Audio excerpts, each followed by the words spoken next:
Canardo. Hey, Canardo. À tous vous buter. Loué, Loué. Ah, bon, excuse-moi. Je crois qu'il est temps que tu te reposer. C'est ça en fait. Salut et bienvenue à toi aujourd'hui dans cette nouvelle vidéo, une nouvelle semaine qui commence. La semaine dernière, si tu n'as pas vu l'épisode, j'ai simplement modifié tous les tasseaux, j'ai refait toute la structure et j'ai renforcé l'isolation avec de la biofibre. Je t'explique tout dans cette vidéo, donc n'hésite pas à aller la voir si tu ne l'as pas encore vue. C'est moins cher que le Truma, non? C'est ça. Tu verras ton petit Voilà. sol gradué. Alors cette semaine, on va simplement s'attaquer à la partie électrique. Donc on va poser toute l'électricité. Je vais essayer de tirer d'abord toutes les gaines, penser à où va aller quel appareil et pré-câbler aussi toutes ces gaines. Donc on va choisir le bon câble en fonction du 1.5, du 2.5. Bref, ça va être l'occupation de cette semaine.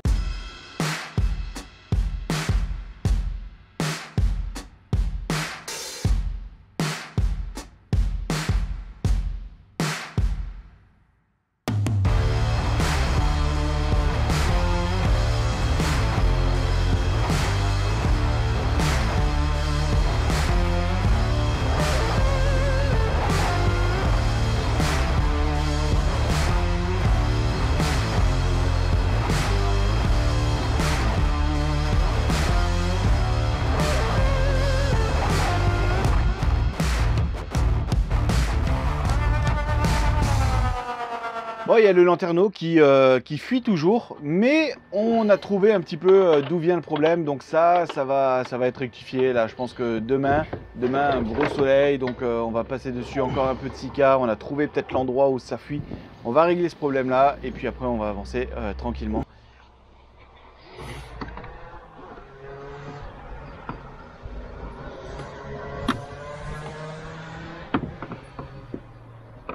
C'est quoi l'idée là? Enlever le capot pour ajouter tout le sika manquant, vu que le toit est pas mal gondolé. Rattraper au maximum la gondole avec le sika. Parfait. Et avoir enfin une étanchéité parfaite au bout de la 3e fois. Et ben voilà, acharnement. Exactement, on lâche pas.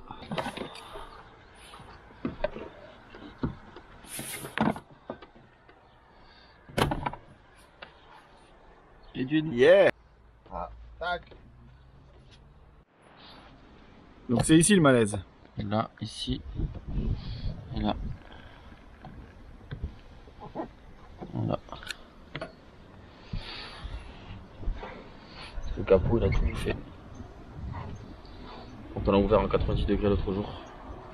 Yeah. Voilà, donc ne pas ouvrir un capot à 90 degrés quand il n'est pas fait pour. Bon, de base, de toute façon, il s'ouvre pas à 90 celui-là. Normalement. Ouais. Mais rien n'est normal chez nous. Nous on l'a fait. C'est ça.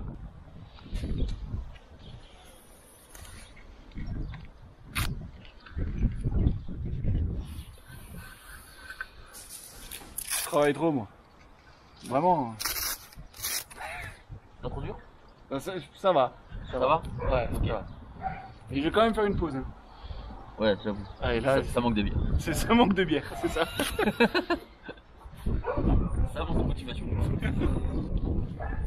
Un beau soleil comme ça. Une petite bière.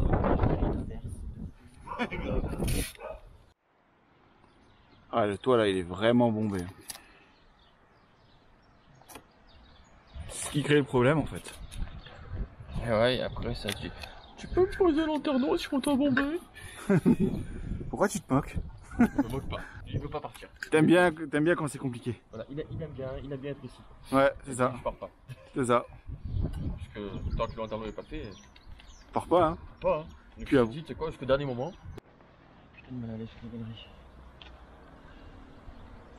Tu veux dire que ma galerie elle est pas confortable? D'accord.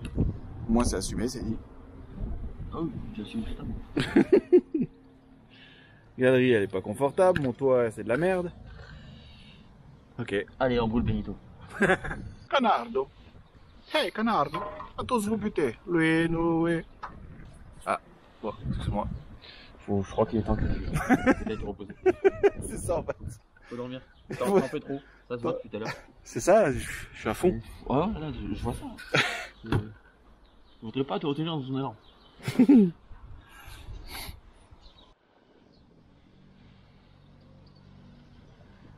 Monsieur fait joujou. C'est ça. Je mets mes doigts dans des trucs bizarres. Il faut pas. On m'a toujours dit, si tu mets ton doigt que ça ressort noir, c'est pas le bon. C'est pas le bon.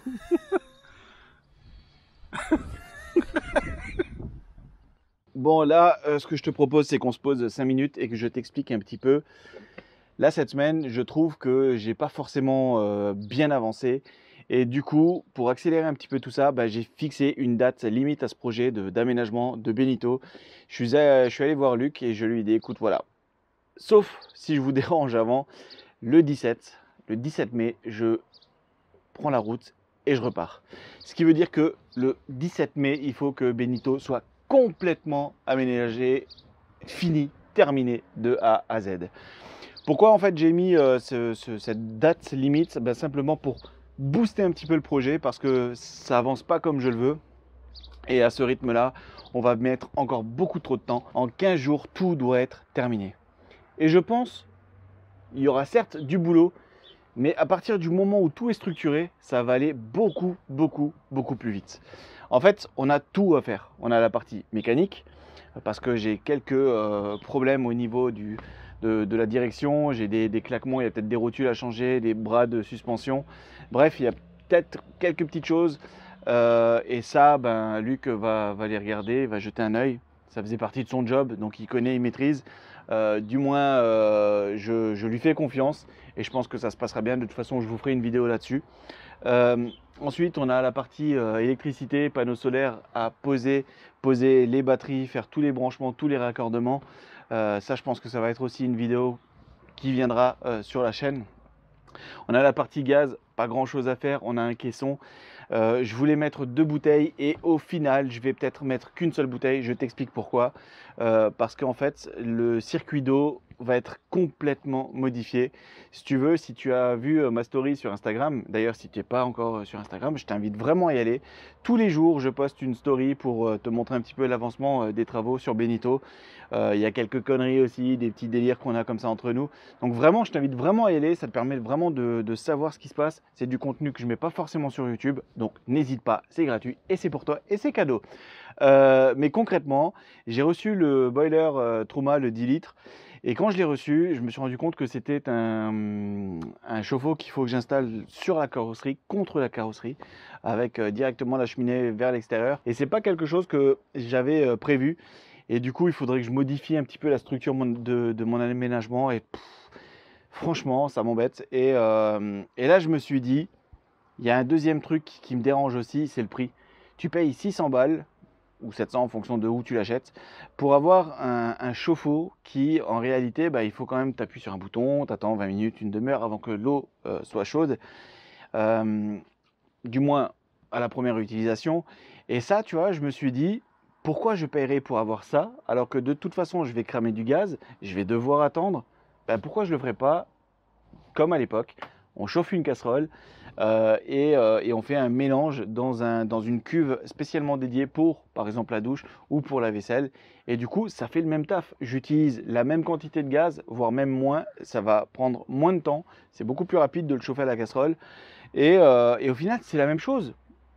Et je paye 600 € de moins. Je gagne ces sous-là.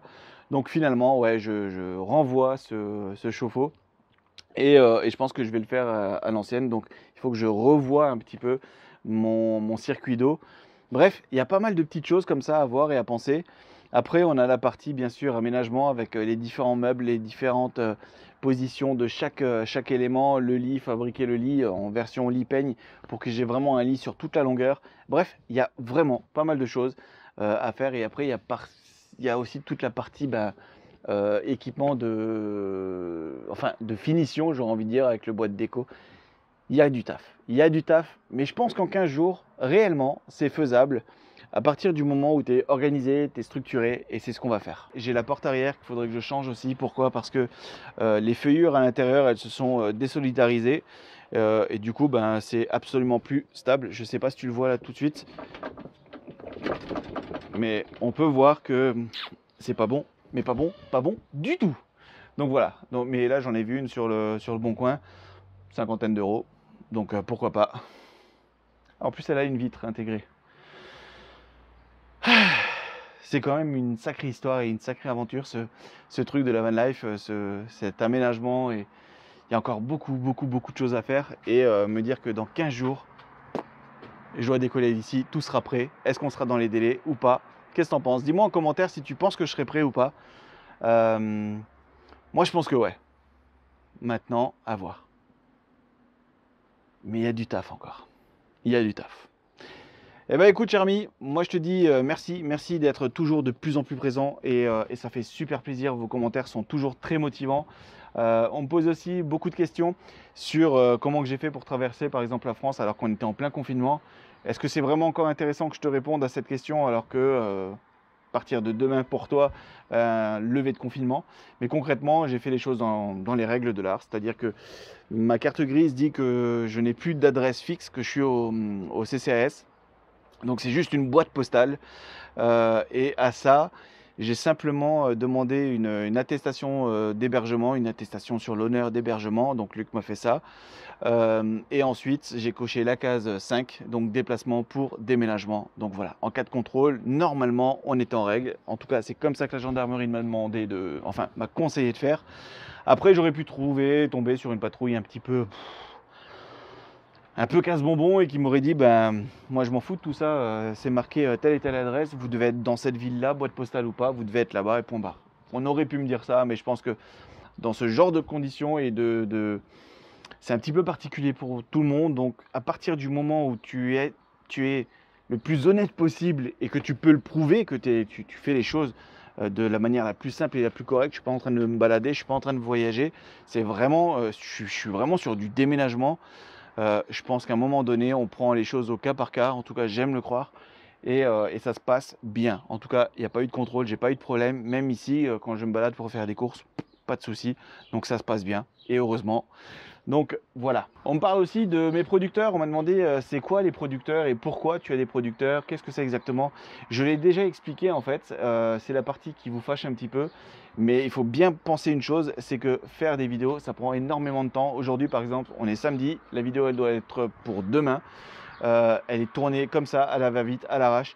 J'avais un autre sujet, je parlais avec une personne sur Instagram, les van loveuses, je t'invite à aller les voir, elles sont plutôt cool. Et je lui ai dit, bah, tu sais quoi, là tu es en train de me donner l'idée de la vidéo de demain, alors que j'en avais une autre de prévue, qui sera pour donc la semaine prochaine. C'est sur le fait d'avoir de la chance ou pas. Pour moi, je pense que la chance n'existe pas. Mais bref, je me suis dit, bah là, tu m'as donné un sujet de vidéo. Il me reste 15 jours pour faire tous les travaux. Donc voilà, un petit coucou à vous, les van lovers, si vous regardez cette vidéo. Et puis, moi je te dis